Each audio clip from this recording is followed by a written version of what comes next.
Welcome to the Gen Z Stoic Podcast, where every week we strive to lead younger generations on a path to virtue through the insight of Stoic teachings and personal stories from our lives as Gen Z Stoics.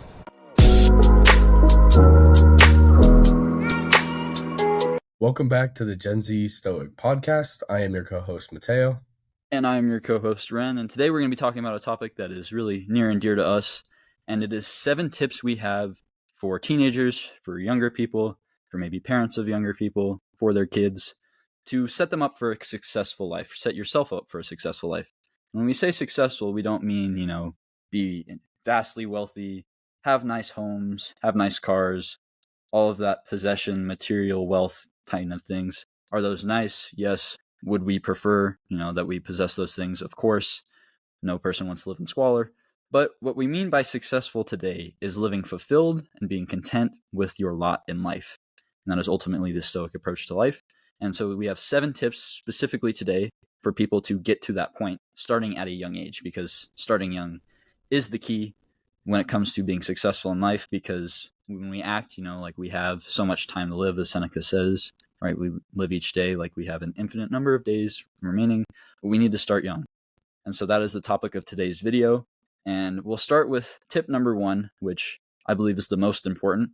And it kind of is broken down into 3 parts. And that is discover your personal morals and ethics, identify the people in your life who align with them, and then build your principles that uphold these morals and ethics with those people. So a 3-step game plan here, where I believe this is the key to life. Identifying your morals and ethics and what you stand for as early as possible gives you an infinite amount of strength, because when you know what you stand for, yes, it's going to be malleable and it's going to change throughout life, but at a basic moral ethical level, it doesn't change a whole lot. And so once you get to that point of knowing, this is what I stand for, this is what I believe is right, this is what I believe is wrong, this is what I believe we should be doing in life, all of these sorts of big picture questions, the sooner that you can answer them, the sooner you can move forward in life and really nail down how are you going to move forward and uphold these things. And so the 2 keys to that are building principles and identifying people that help you get to those points.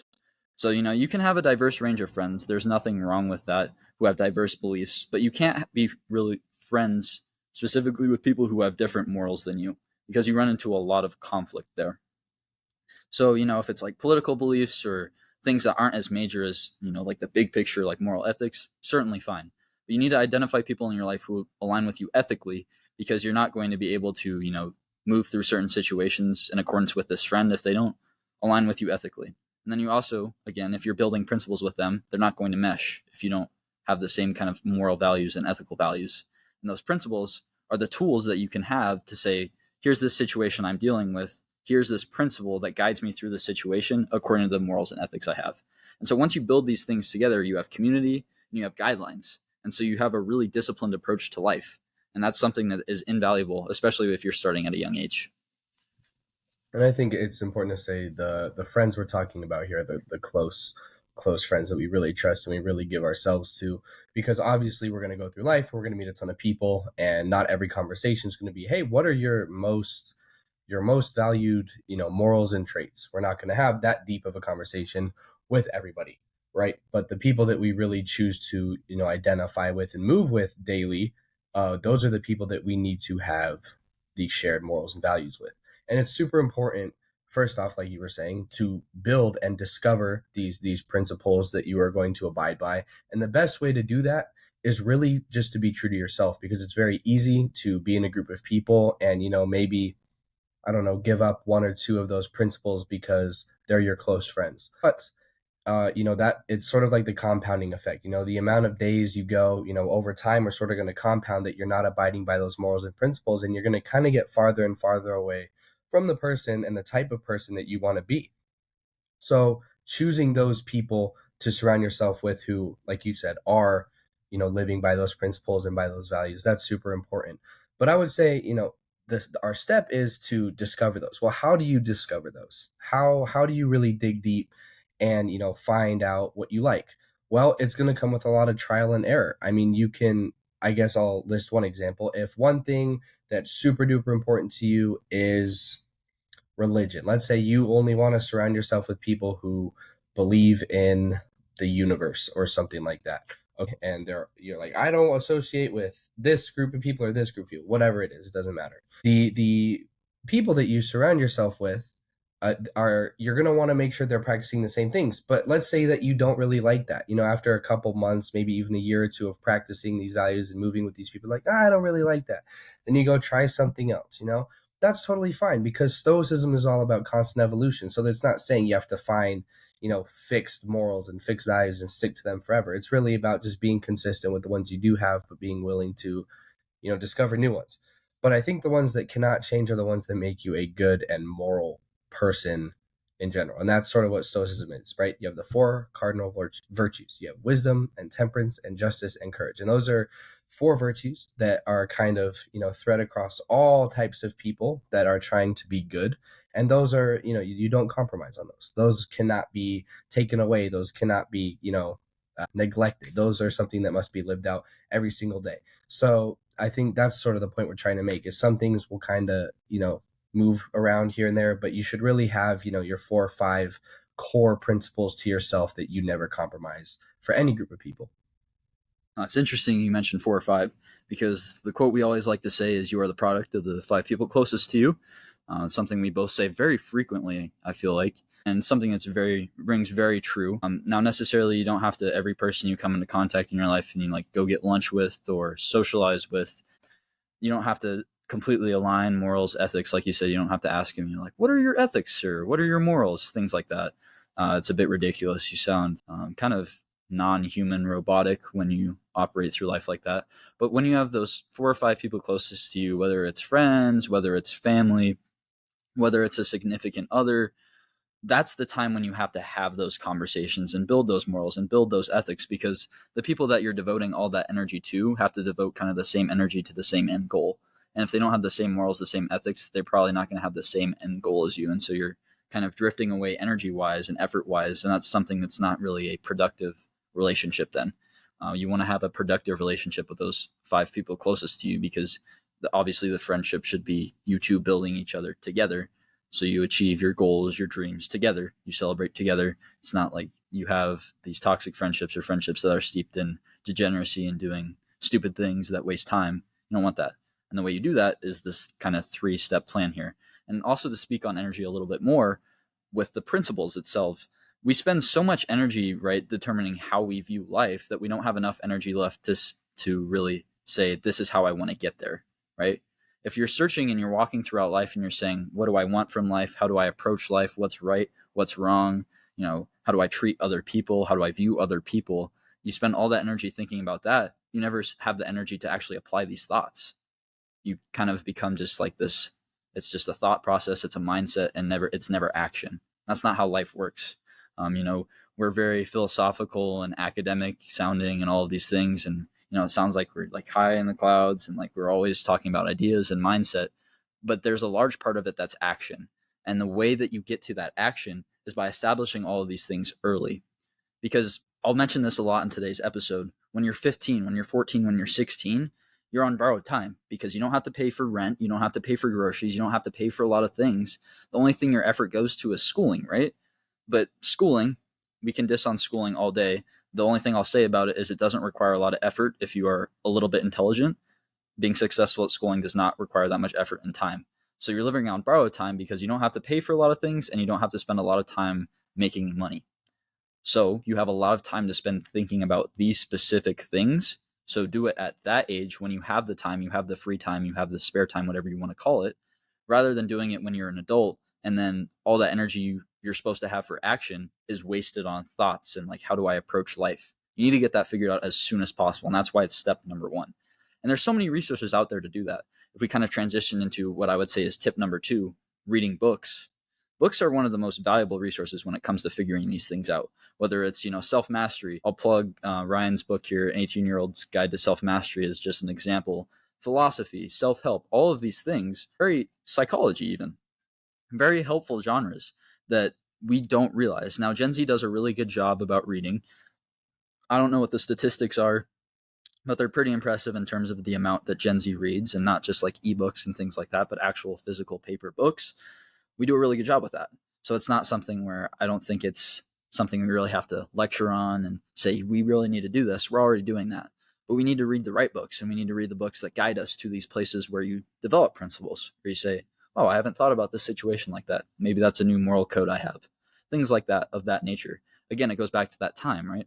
This is something I did personally, and I kind of got made fun of for it a little bit. But like going to school and instead of paying attention to class, now this is not saying don't pay attention to class. We don't want to come across with that message.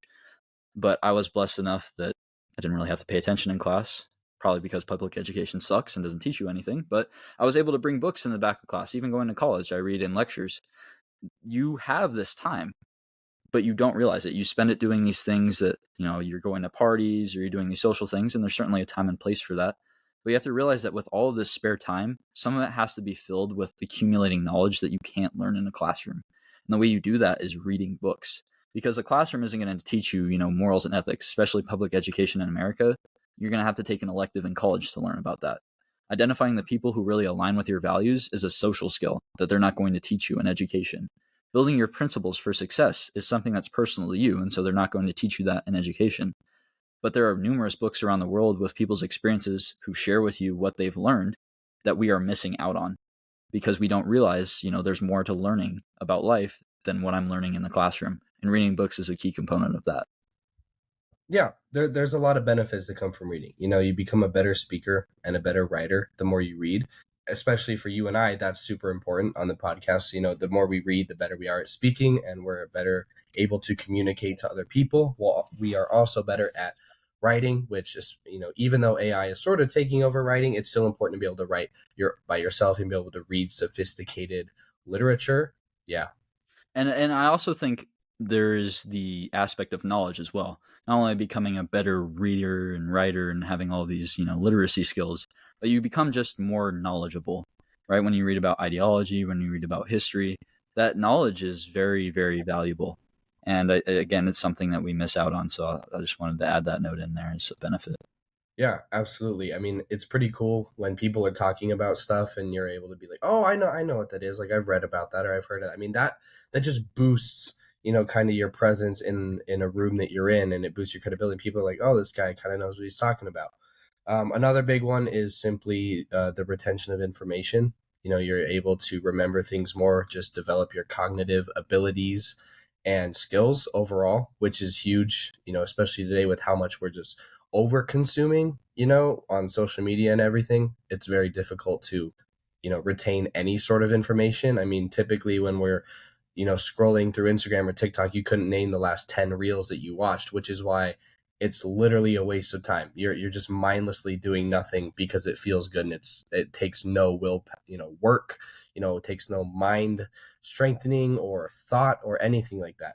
But the thing that's really interesting about books, that it's a pretty simple idea, and it's not anything that anybody hasn't ever said before, is you have, you know hundreds and hundreds, and in some cases thousands of years of knowledge at your fingertips, just written down.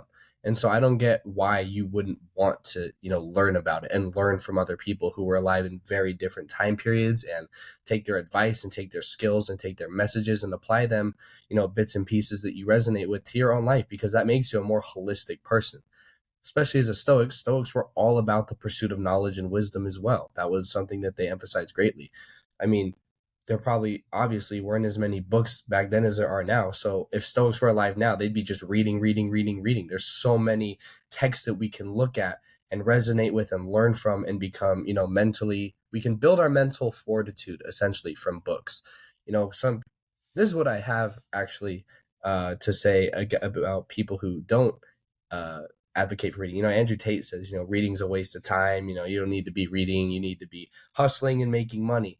You have these, and we'll get into this later, but this toxic hustle culture in a way that's saying, oh, money, money, money. But Stoicism is never about money. Stoicism is about building an internal and eternal foundation for yourself that is defined by more than just a monetary value. And so what I think, to my final piece, at least on books, is if you don't know you don't have to read a Stoic text for it to be good. You can read any sort of book. Any exercise of reading is going to be good for you. So find what you like. I would definitely say, pick up some self-help books, pick up some self-development books, or if you're into finance, pick up some finance books. Do whatever you are interested in. There are books for every single interest in the world. I can promise that. Pick up a book. 5 to 10 minutes a day is better than none. I mean, replace 20 minutes of scrolling with 20 minutes of reading, and I guarantee your life will slowly begin to get much, much better over time. Yeah, and Stoics had a lot to say about reading. Seneca was a very, very avid reader, and when you read his letters, he's always conveying one piece of information that's not from himself. It's from Epicurus or from another philosopher from his time, and it just highlights the apparent need of reading. Right, when you have somebody who's as intelligent as Seneca, and he's saying, I have much to learn, and I'm distributing this information that I've read to other people because it's something I myself have learned from. I like the quote. He says, "Each day acquire something that will fortify you against poverty, against death, indeed against other misfortunes as well. And after you have run over many thoughts, select one to be thoroughly digested that day. This is my own custom. From the many things which I have read, I claim some part for myself." And that's exactly what reading is supposed to be. When you are reading, you talked about retention. Every book you read, like, there is something in there for you to learn. It might be hard to discover at first, but there's something for you to retain, apply to your life, and carry on with you for the rest of your life, right? And whether it's self-help and it's this really crucial life lesson, or even in like fiction, you have fables that teach lessons, and fiction that teaches like social customs and things like that teach culture.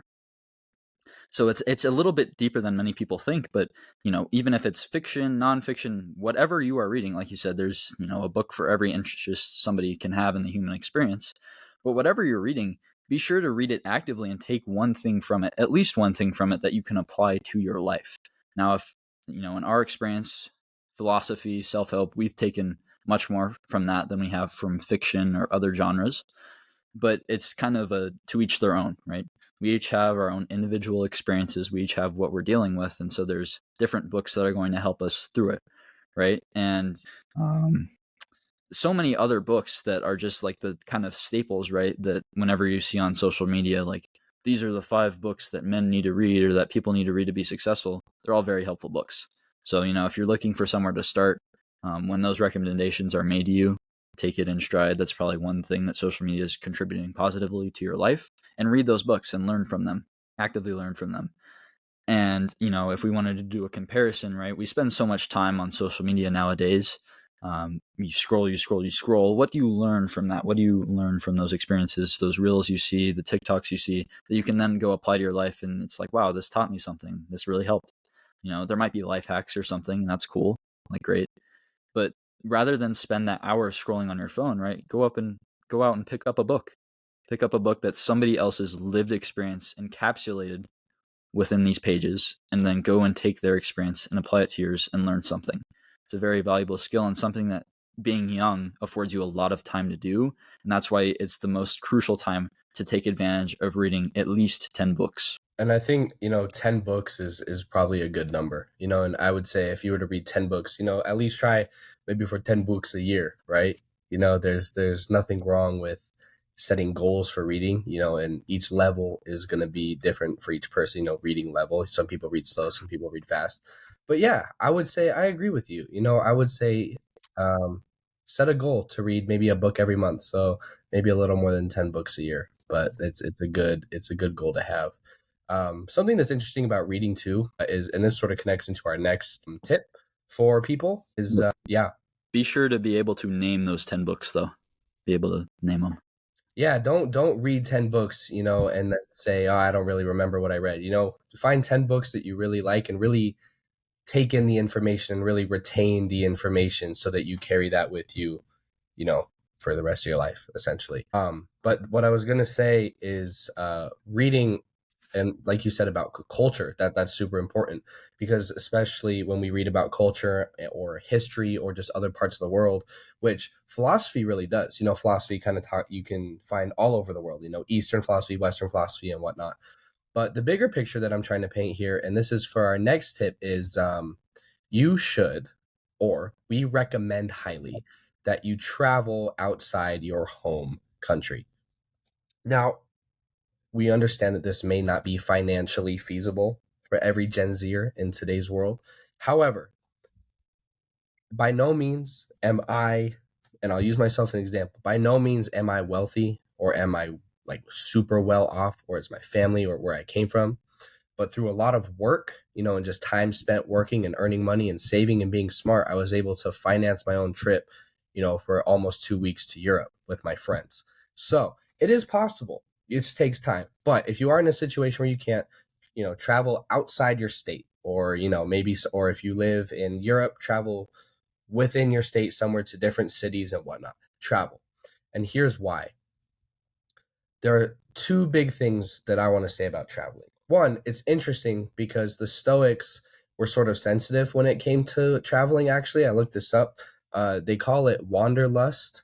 And the one thing that Stoics said about traveling was you know, their original response to wanderlust, is why they ask, why are you traveling? Why are you traveling? Is it because you're trying to escape yourself? Are you trying to pursue something external that you can't find within yourself? And so Stoics would argue against wanderlust because they're saying you're fleeing yourself, you're looking for something more outside of yourself.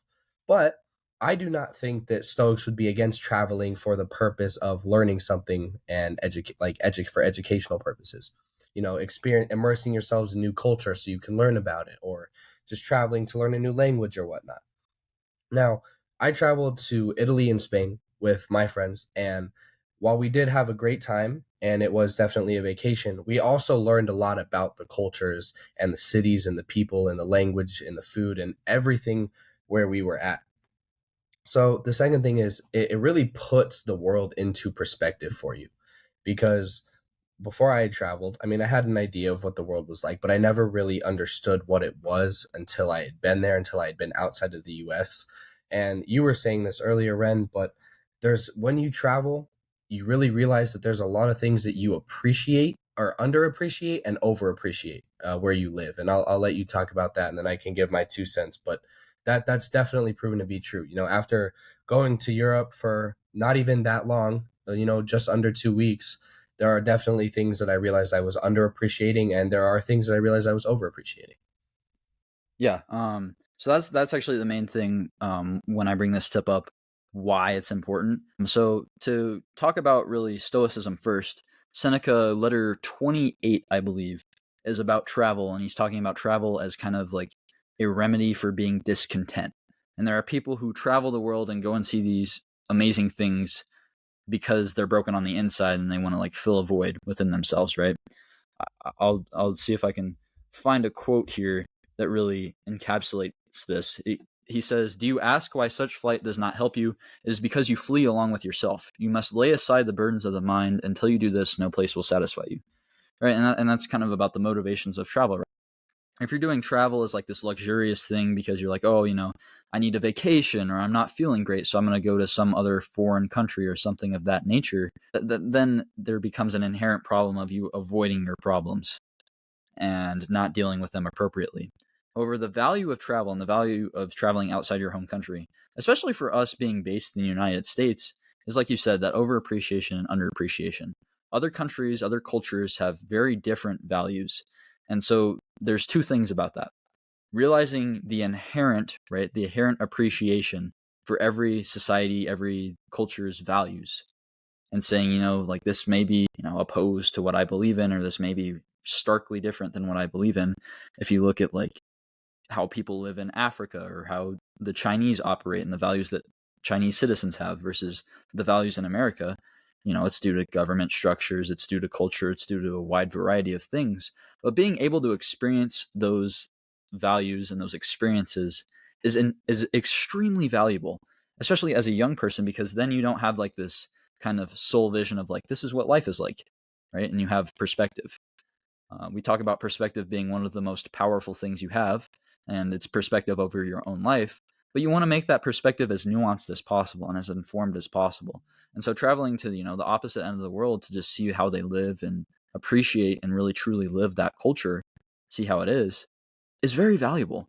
Because especially in America, right? Like we have like these freedoms and these values, and we're very individualistic, it seems like, and we're especially becoming secular as a nation now. Kind of a side note, but interesting side note. And all of these things kind of add up to the American's perspective.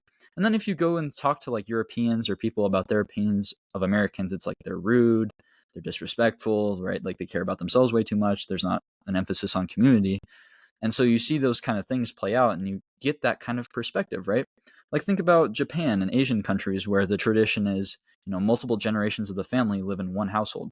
Versus in America and the Western world, it's kind of a race to get out of your household. You say, I want to live in a place by myself as soon as possible. I want to buy my own place. I want to have my own space. Where that's not the tradition in a lot of places.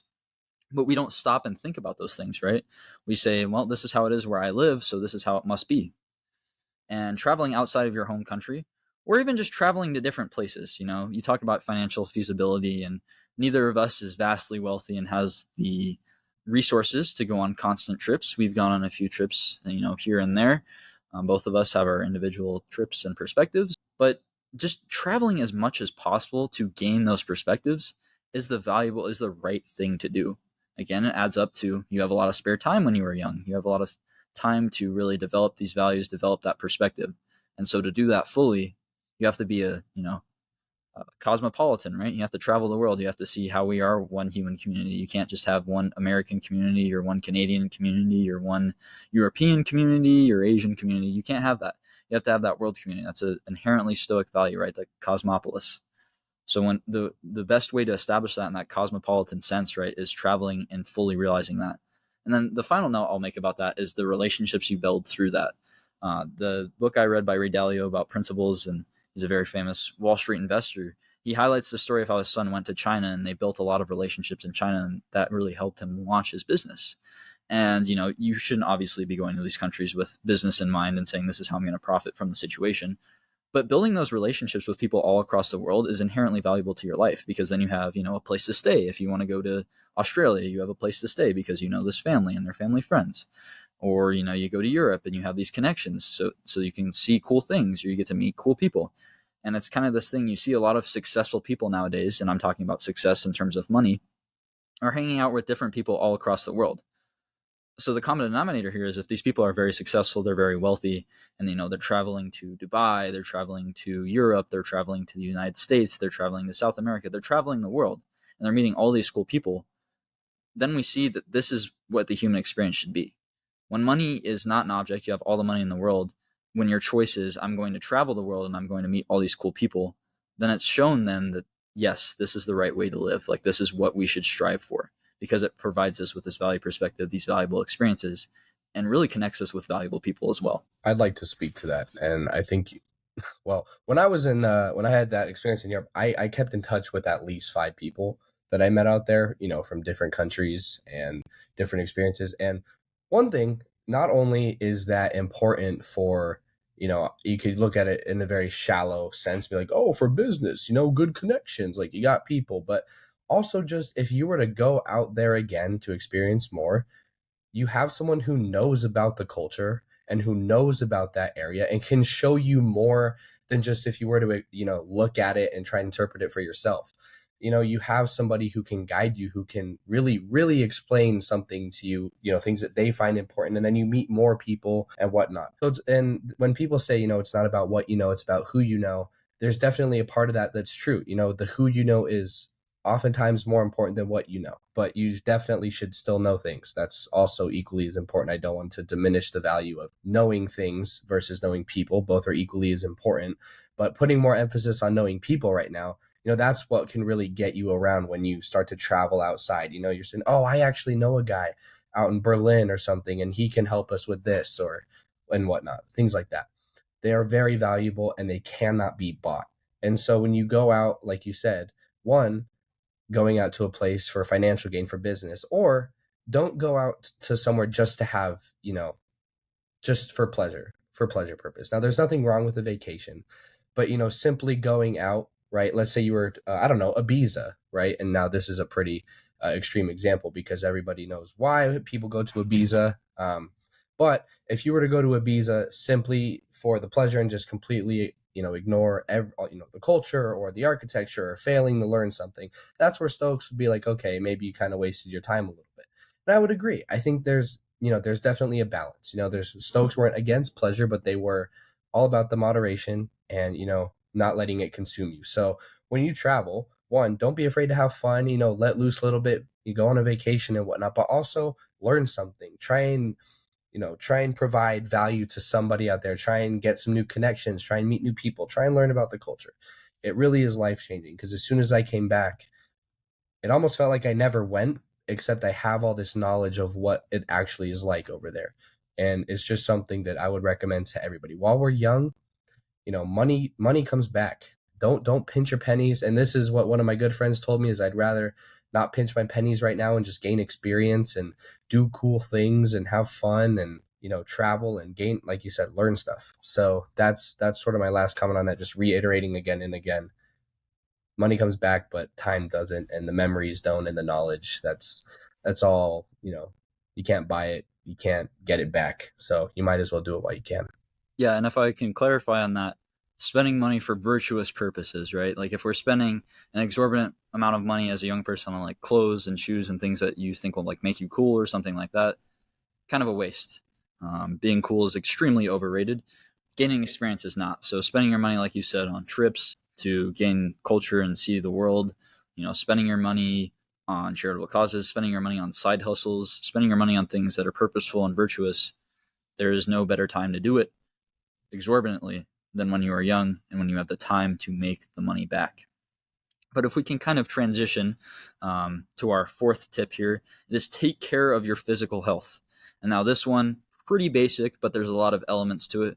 When we say take care of your physical health, obviously, we talk about it all the time. I mean, Mateo and I are big into the gym, big into gym culture. So exercise, whether it's lifting, whether it's cardio, whatever exercise takes form in your life, that is very important, as well as diet and nutrition, sleep, what you consume. All of these things add up to taking care of your physical health. Now, the Stoics were not necessarily on board with taking care of your physical health just to look nice or just for physical health's sake, but they were advocating for physical health in the sense that your body is the vessel for your soul and to live a virtuous life. So we should take care of it so that we can go out and act virtuously.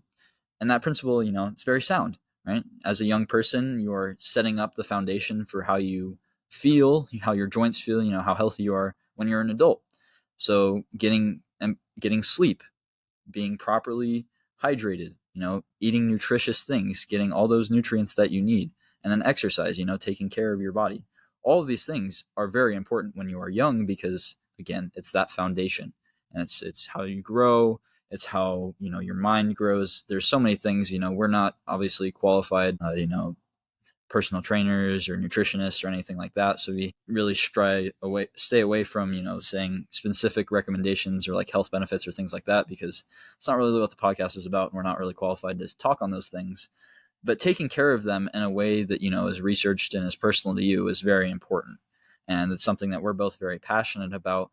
I'll let Mateo talk a little bit more about the nutrition aspect, but especially in today's era where a lot of our foods are processed, a lot of bad things are in the food and water that we drink and we consume. And being aware of these trends and what they are doing to the human population is very important, as well as the exercise and obvious things when it comes to physical health.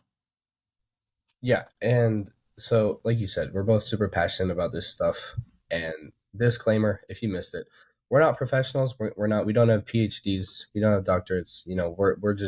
We've researched our own, and we've listened to experts. Huberman Lab, shout out real quick. That's a big source of information. If you haven't checked out the Huberman Lab podcast, definitely look at his stuff. He does tools, science-based tools for everyday life, and they are very helpful. Quick promotional, but not sponsored. We just like it. Getting back to our message. So the Stokes were all for good physical health. Why? They called it staying in fighting shape.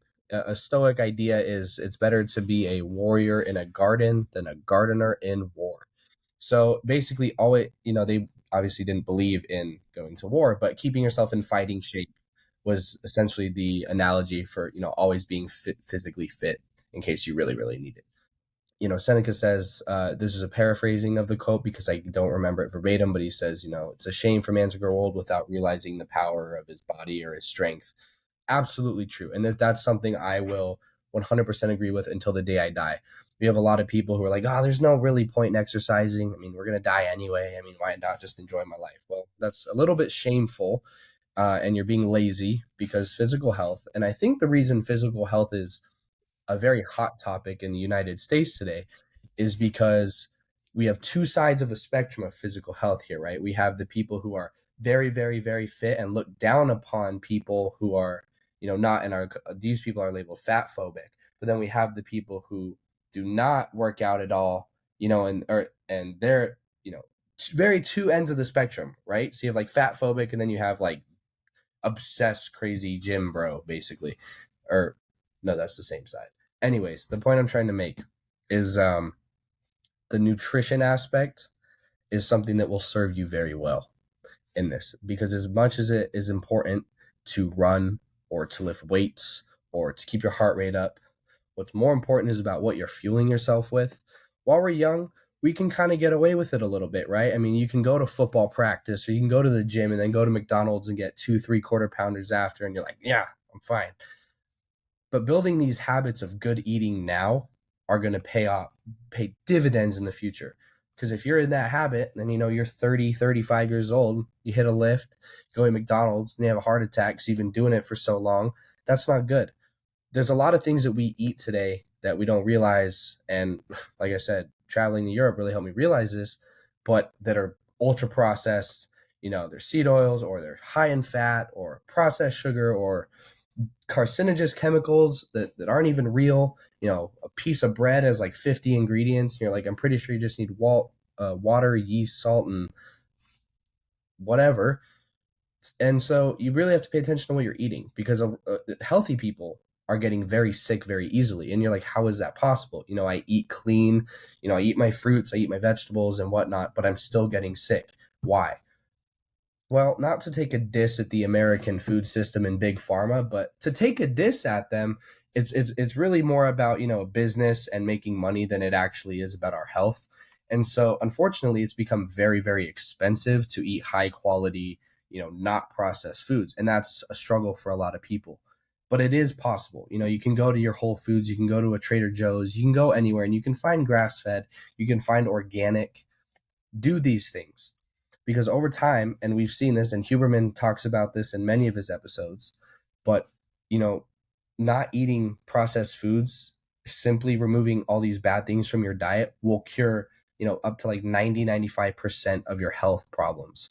And it's such a big thing to emphasize, and I feel terrible for the people that are unaware, but we're trying to bring awareness to this issue. It's not really even a Stoic thing. Stoics believed in nourishing your body, but you have to be aware that sometimes the diets and the fads and the trends that the internet and social media says that we're nourishing our body, it's not true. Stick to the facts, stick to the simple whole foods, and nourish your body that way. I'm very passionate about this, in case you couldn't tell, but it's super important, and it's something that not a lot of people are aware of, or they are aware and they can't afford it, which is even more sad, because the good stuff is expensive. But Yeah, and to speak on that as well, right? If you're doing all these habits, right, like you're building your principles, you're reading books, you're acquiring that knowledge, but you feel sluggish and you're operating at like 80%, let's say 80% of your physical capacity, which also translates to your brain's function and cognition, then you're not going to achieve everything you want to set out to do, right? We want to maximize our potential. Like you mentioned that Seneca quote, we want to maximize our potential. And the way we do that is by viewing ourselves as a holistic being who, needs exercise, but also needs to be properly hydrated. Also needs to eat good, nutritious food that, doesn't have seed oils in it, isn't processed to all get out, and doesn't have these negative side effects that we see. And we also need sleep.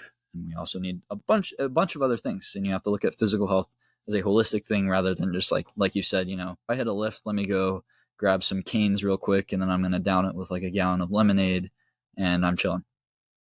That's not how it works. And, we're both very passionate about it, because if you look at, the statistics, you look at the obesity problem in America, you watch some of the documentaries about how processed food works in America, how the food industry works in America, and you see, the day-to-day results again with that obesity crisis. It's a very important issue that we are missing. And it's unfortunate that you talk about those two camps, where both camps are wrong, but it's unfortunate, more so in my sense, that we have people who speak about things like this and they use the exact vocabulary we're using, and then they do get labeled fat phobic. And it's a very unfortunate narrative we have going on, especially in this country, like this country specifically. There's nothing wrong, with being a little bit overweight. Everybody has their specific health, things going on, problems that we don't know about. And so it's wrong to judge, but it is also wrong to kind of cry wolf on people who say that we as a country need to get generally more healthy and less obese. There should be no problem with saying that. And it's something that we are missing out on. And so, if you're a parent or you're a teenager and you're feeding your kid McDonald's, you're eating McDonald's, there's nothing wrong with a cheat day. Don't get me wrong. I still eat McDonald's, every once in a while. So there's nothing wrong with a cheat day, essentially. But you want to have as good habits as possible. Sitting here and saying, you need to have, this nutritious diet that, never incorporates fast food whatsoever is going to be pretty unrealistic starting out. Do you want to get to a point where that's your reality? Certainly. But it's kind of building those baby steps. And again, just like everything, you don't want to, use this time where you think that you can get away with it to fill your body full of terrible things. You want to build that foundation so that when you are an adult and your body can't really afford to take that beating anymore, you have the habits that support your body, support your health, and really support your ability to function at 100%, because that's what is vitally important. When you eat these terrible foods, when you don't get enough sleep, when you don't drink enough water, when you aren't taking certain supplements that maybe will help you out, then you feel sluggish. You feel like you're operating at 75%. You feel tired. If we want to talk about seed oils, you feel anxious. You feel more depressed. And these are things that can be easily avoided if you just paid more attention to your physical health. It's something that's 100% within your control. And it's why something that is so vitally important. If it's 100% within your control, right? And it's affecting your ability to live to your potential and to operate at 100%, then fix it, man. Fix it. That's, and there's one final aspect that I'll mention about physical health, and it more relates to the exercise and the working out, and that is discipline. It takes a lot of discipline to say, I'm going to consistently get 8 hours of sleep. It takes a lot of discipline to say, I'm going to drink X amount of water. It takes a lot of discipline to say, I want to eat X amount of protein per day. I want to eat X amount of calories. I want to cut out this part of my diet. It takes a lot of discipline to say, I'm going to get up and go work out today. All of those things take a lot of discipline. And so it's a habit that, really affects your physical health and so your ability to function. But on the kind of, less apparent side, it really improves your ability to be disciplined. Because if you can have that routine that says, I'm going to sleep 8 hours today, I'm going to wake up and go to the gym, I'm going to eat 3 solid healthy meals that incorporate, all the nutrients I need, and I'm going to drink a lot of water today. That's a very disciplined approach to life. And soon, if you're taking care of yourself in that disciplined manner, soon that discipline applies to other things. Your business ventures, you're very disciplined, you're very consistent. I think that's something that we both recognize as we progress in our gym journey, as we become more and more disciplined with that. And so we become more consistent to each other and with the podcast and in every arena of life. So it's very translatable.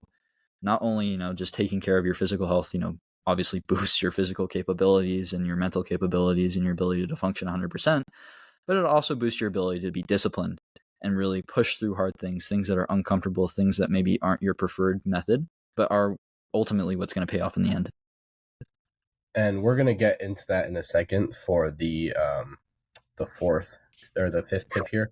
But the last closing few remarks that I want to say about physical health is, one, I do not understand people who do not want to be in their best physical shape all the time. I understand that it's hard, but I also understand that it's even harder to feel like garbage every day and to sluggishly, hardly crawl through every day of your life and feel like garbage and be tired, and just never feel good. To me, that is way harder than just putting in a little bit of work every day to be your best. And also for us, and if you listen to this and you're an avid gym goer, maybe not even avid, but you're a runner or you're a lifter and you exercise in some way, you know how good it feels during and after. You learn to fall in love with it. And scientifically, we know it boosts your endorphins and you feel better. That's just science, right? So you kind of have to choose which path you want to take. You want to take easy now and really difficult later, or do you want to take the little difficult steps now and then have, your discipline lined up for you down the road that's going to pay off? Two, the people that are saying, it's fat phobic to go to the gym, and if you work out for how you look, you're fat phobic and whatnot, that needs to go away completely. We can all acknowledge that that's absurd. That's stupid. And it's really just an excuse to be lazy. Now, I'm going to say this: we should treat everybody with respect no matter what. We should never walk around, and look at a fat person and be like, haha, you're fat. Like that's not the goal, and that's not the concern here. The concern is physical health. It's not about how you look. Now, definitely there are perks to lifting, right? And you see muscles, you're like, haha, like I've got big biceps now, right? But the reason that we're so concerned with obesity, it's not because of how you look. It's because it's very chronically unhealthy and it leads to a lifetime of difficulties that nobody should ever have to go through. So that's where our concern is coming from. And I feel like where a lot of people's concerns are coming from with just morbid obesity and rising obesity rates is it's not about how you look. It's simply just about your ability to function healthily as a human. So we just want to put that out there. It's not about what's on the outside. It's literally about what's on the inside. And then the last thing is just, yeah, go ahead. Well, and the way that I think we properly view that is, like you're talking about when you lift and you start to see the muscles, you start to see the definition. That's your personal reward. So the only person who like you share that with is yourself. That's your personal reward. So, putting others down because you look better than them extends outside of that. And so it becomes something that's a misuse of that. So like you're exercising and you're eating healthy and you feel better. Enjoy that, celebrate that with yourself, but don't put other people down because they haven't done the same things you have. And the Exactly. other thing that I wanted to add as well with like the uncomfortability aspect is you talked about like the experience of like feeling really good after you lift or something like that. There's also the experience of, when you lift and like you're really you're pushing it to failure and it's really difficult, it's painful, it's sore. And then once you leave the gym, it's kind of like I've done my hard thing for the day. Like this was really uncomfortable. This took a lot of hard work. So when something else difficult presents itself, I'm like, oh, that's not so bad. Like I already tackled it this morning when I went to the gym. So that's why I advocate for people to go to the gym more towards in the morning. And it's also something, I've seen on a lot of podcasts, a lot of kind of like the masculinity sphere where people are talking about that. But something very valuable is that kind of perspective of not even exercising, but like doing these things that take discipline and take hard work. All of a sudden, like when you're like, oh, I did this in the morning and really, it was easy. Like I got through it. Then all of a sudden, something hard presents itself. Like your boss gives you a difficult task at work or like school, a paper doesn't go so well. And you're like, oh, okay, well, I got through it this morning. It was really hard. It was physically uncomfortable. This is just mental, man. Like I got this. And that's something I think, again, is an underrated aspect of physical health. Well, and that was basically what my next point was going to be was just, the when you're in the gym, you learn how to push past failure or push to failure, or you learn how to run to failure. You learn how to CrossFit to failure. Like it literally doesn't matter. You learn, and that's no hate towards CrossFit. I'm trying to think of an example and include every kind of physical fitness here, but you learn how to push your physical limit, push past and push to your physical limits.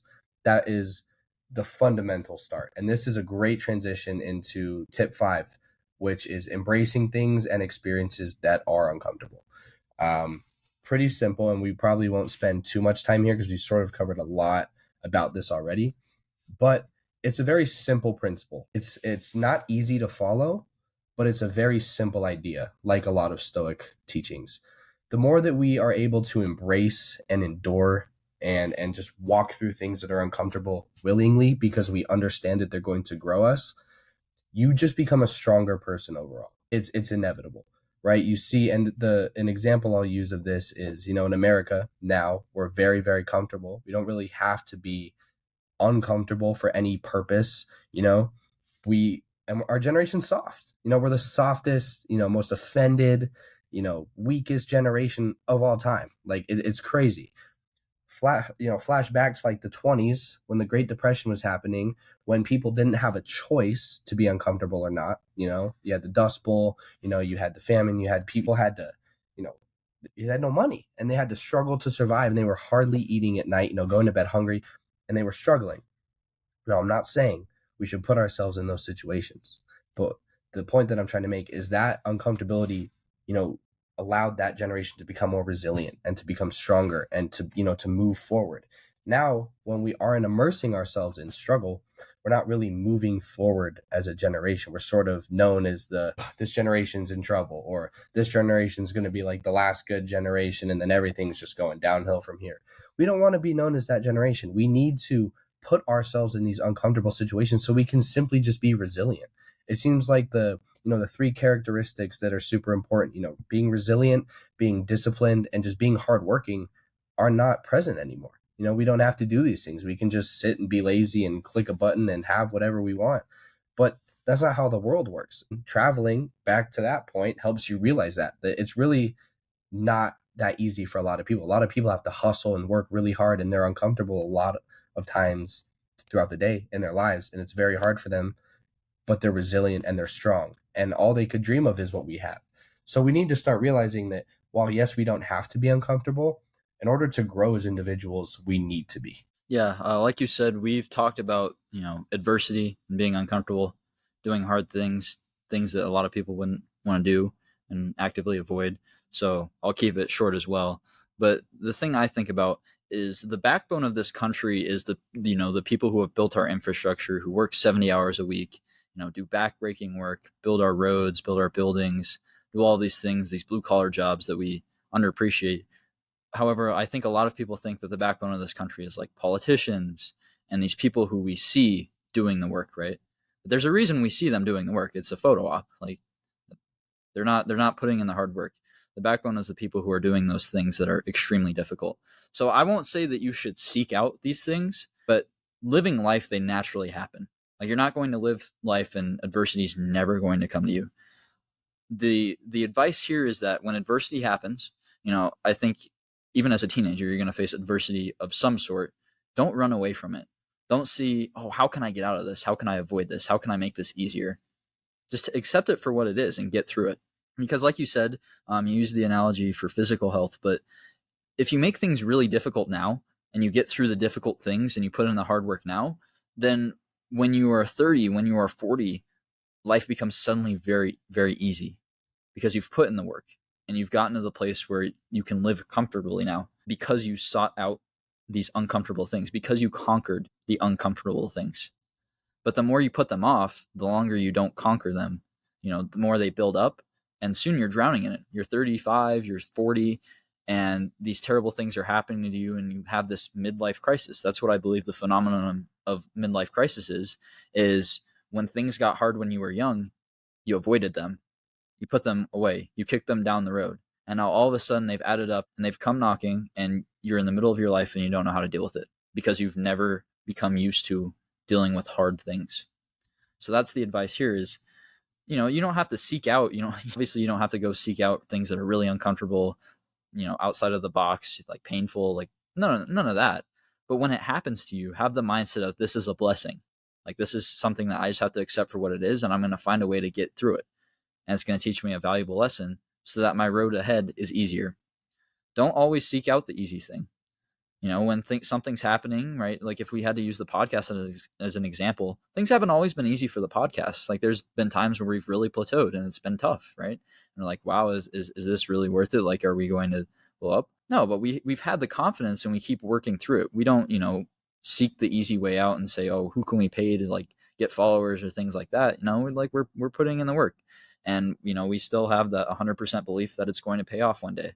So just to use us as an example, trying not to be praiseworthy or anything, just seeking out the hard things and accepting them for what they are, and not saying, this sucks. Why is life like this? But saying, nope, this is a natural part of life. Let's deal with it so the next day is easier. And that's kind of my final note on that. Not really a clean transition here to our sixth tip, but one that, again, we have talked a lot about, so we are going to keep it short as well, but reducing social media consumption. Now, I'll just say one thing on this. Reducing social media consumption does not mean abandoning social media. In today's age, that's virtually impossible. But my advice is, when you are using social media, or you just using any technology, keep it as business oriented as possible, because that's what the best use of this technology is for. So when you are seeking, social interactions, when you're seeking news, when you're seeking anything that basically isn't business and connection in that sense, business relationships, take it offline, make it in person, because social media is not going to help you out. We talk about this all the time. There's a lot of negatives. The pros are, networking and marketing and advertising and business and being connected to the world so you can conduct that business. But outside of that, there's not a lot positive. So milk social media for what it's worth. All those things that I just mentioned, use it for it. But don't use it for news. Don't use it to make friends. Don't use it to, just sit there and scroll. because that's when you get into the brain rot. That's when you get into the degeneracy. That's when you get into a lot of things we're promoting that are really ruining this generation. And so the way you do that is obviously avoid those things. It's kind of funny, right? We talked about don't avoid, uncomfortable things, but social media is a trap. It's not something that's to your benefit. It's a trap. It lures you in, sucks your attention span, and then you're just there. And the brain rot happens. They promote these degenerate values, and nothing good comes of it. So when you're using this technology, when you're using social media, say, how am I benefiting from this? And if it's not business, it's not connection, it's not networking, if you're being honest with yourself, you'll say, I'm not benefiting from this whatsoever. And that's when it's time to pull the plug and reduce your social media consumption. Yeah, like you said, we'll keep it pretty simple. I mean, it's not difficult. Social media is everywhere, and we use it for essentially everything. It's not going away. So, like you said, abandoning social media is not very feasible. However, I think there are certain situations where you could essentially delete most, if not all, of your social media, and that is one where, if you're not someone who really who has anything to put out, if you're not putting out new workouts for people to follow, or you're not, promoting your brand, but you simply just want to learn new things, okay, cool, that's fine.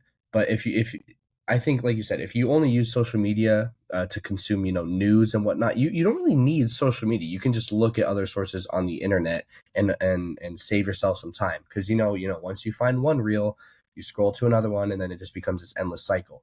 Whereas if you find an article on the news, you're less likely to find an article and then mindlessly click to the next one, because you're actually reading, taking it in, processing, and thinking about it. So there are situations where, I mean, we don't need it, but if you're going to, promote a small business or promote your brand, or, put something out there that's of value, it's certainly a useful tool to leverage. And there's nothing wrong with that. It's really, like you said, when it becomes mindless and our For You pages are, they're just infected, with brain rot and violence and sexualization, and we just are subject to overconsumption at this point. And it's really harming the younger generation, especially, the younger kids they're getting phones and they're having access to social media. It's killing their minds and the way that they think and the way that they're able to interact with other people. I was working the other day, and these kids came in, and I work at a gym, and these kids came in and they were just yelling and screaming, just, basic brain rot terms that are on social media. And I was just like, yeah, this is really bad. It's everywhere. It's just these young kids who have no idea what they're saying. They're just saying it because they saw it on social media. If you want to be a focused individual in the digital age, you really have to be mindful about how much time you are spending on your screen. There's this one quote that I did see on social media that I actually agree with. It's mom was right. It really is that damn phone. It is that phone.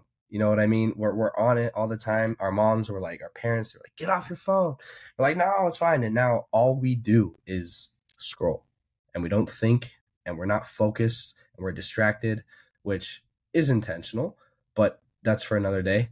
If you want to be focused, you need to put the phone down, or at least limit yourself to when you're picking it up and why you're picking it up. If you're picking it up so you can put something out and then putting it back down, you should really be creating more than you're consuming at the end of the day. That's where the value is. But it's funny, because if everyone thought that way, then social media wouldn't really work, right? If everyone was creating but nobody was consuming, it wouldn't really work.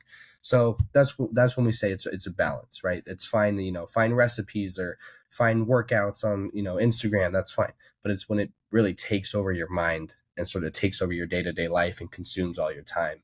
That's when we're advocating to really shut it down. Yeah, the quick metaphor I'll use is take value away from social media. Don't let social media take value away from you. So what I mean by that, obviously, is, you mentioned recipes, workouts, quotes, Stoic lessons. There's so many resources out there that are great on social media. I'm not disparaging, entire social media and saying it's all bad, but take value away from those things instead of focusing on the streamer goes on 20 e-dates. That's garbage. That's brain rot. It doesn't contribute anything. It takes value away from you because it takes away precious time, right? We talk about all the time how Stoics are like, we waste so much time. We act like we have infinite time. The concept of memento mori. There's no bigger time waster than social media. And, time is one of the most valuable things you have, especially as a young person. So don't let social media rob you of that. And that's the final metaphor I will use there. I also have an interesting note. When I go to the rec center a lot, I also see young children who are, saying a lot of brain rot terms and internet terms. So I don't know if it's rec centers or what, but those places are pretty terrible when it comes to interacting with younger children. Not to say all younger children are bad. There's I'm sure there's ones who aren't, in this influencer culture internet BS, but the ones at the rec center are something else.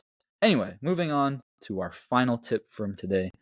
One that might be my personal favorite: start side hustles. And start side hustles that you are passionate about, that you can be consistent with, and have a profitable vision. Those are your 3 markers. Again, I don't know how many times I've said this today. It feels like a lot. But as a teenager, you have a lot of free time and you have a lot of free resources because you don't have to pay for things. So instead of wasting that money on things that don't matter, use them to invest in yourself by starting side hustles. Also, maybe invest in the stock market, but start side hustles first. That's my advice. Again, not a professional financial advisor or anything. That's my 2 cents. So, especially in the digital age, the internet is such a tool to start side hustles, drop shipping, SEO.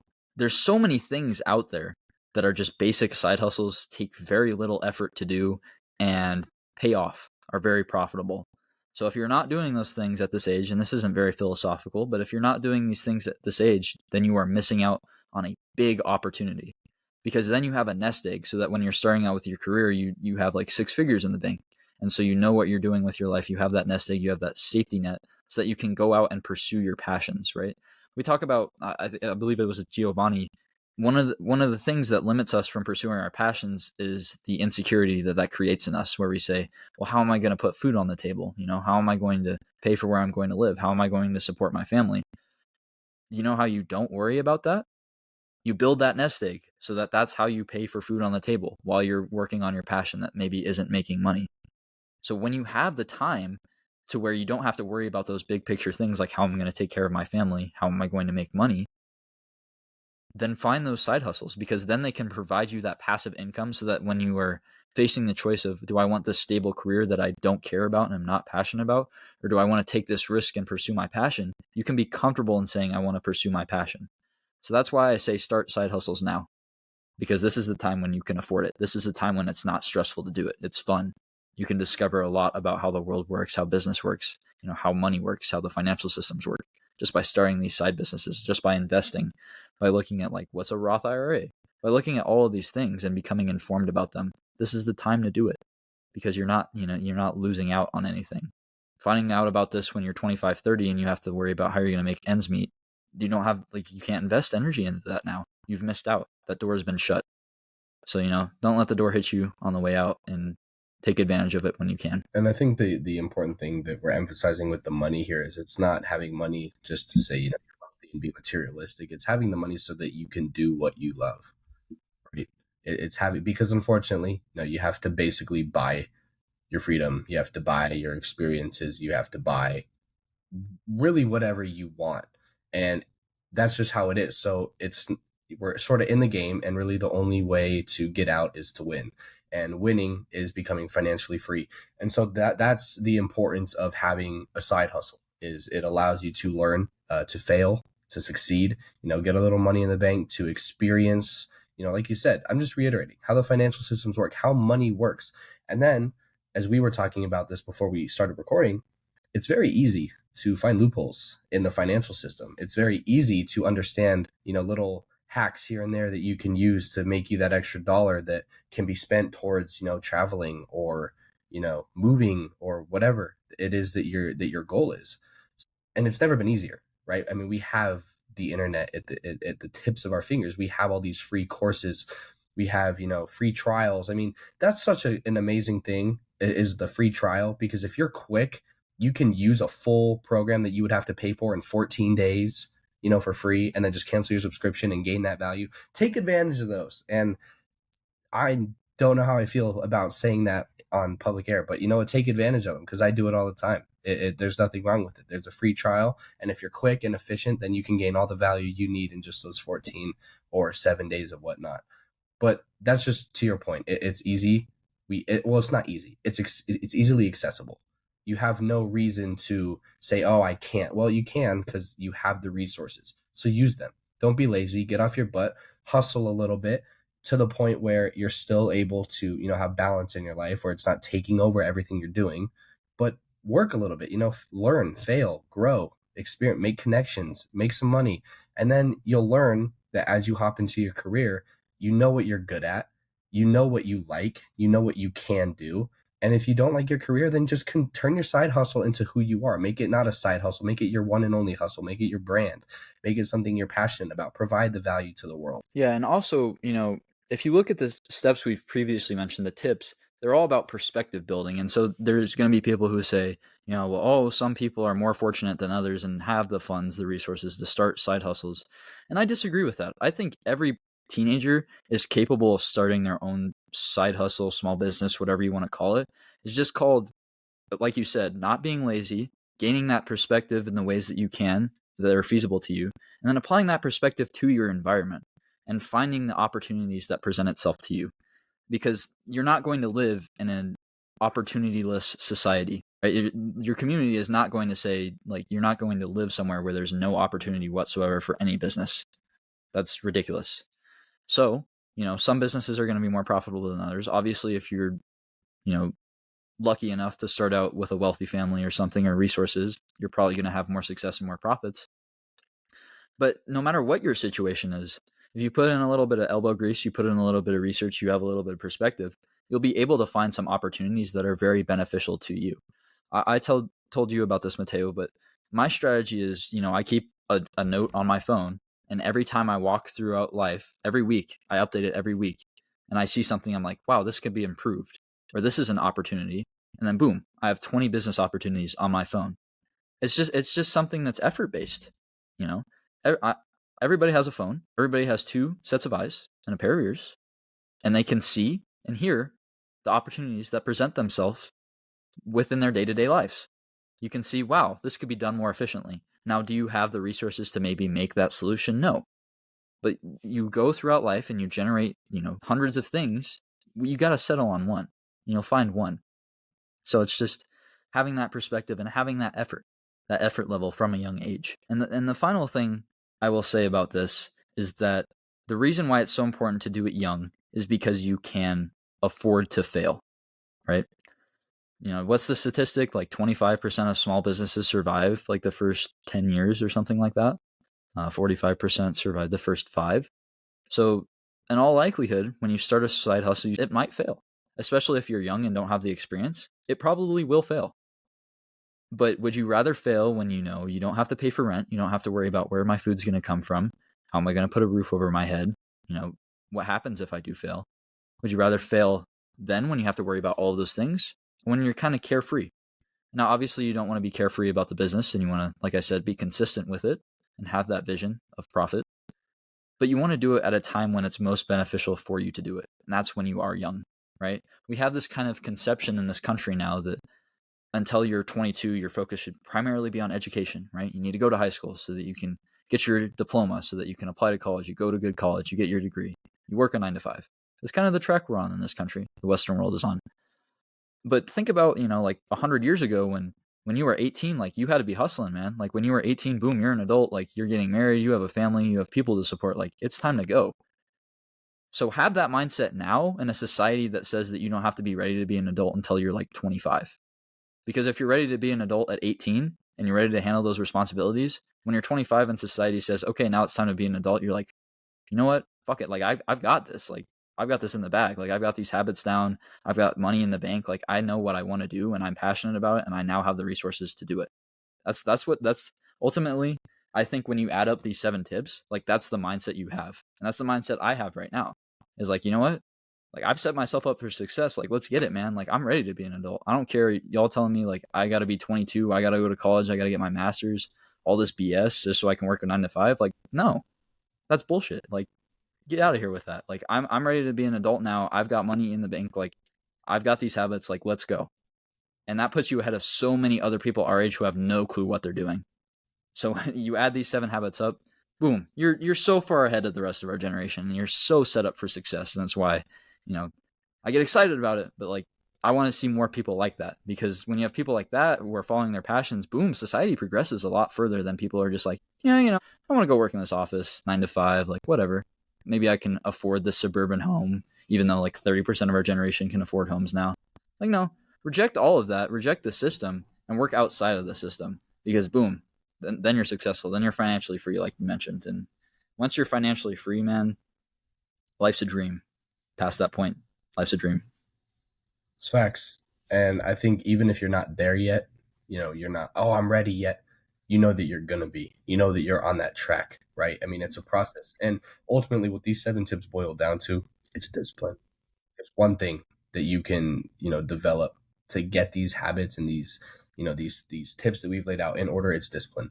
That is the underlying thing, and that is the one sort of characteristic that a lot of people lack is discipline. They stick to one thing for a couple days, and then I'm good. They're like, oh, I'm gonna quit social media. 2 days later, they're like, oh, I quit for 2 days. It's pretty good. I'm back on. Or they're like, oh, I'm gonna really take care of my health. Diet for a week, and they're like, all right, that was cool. We don't wait long enough to really see the results, and that's why a lot of people quit.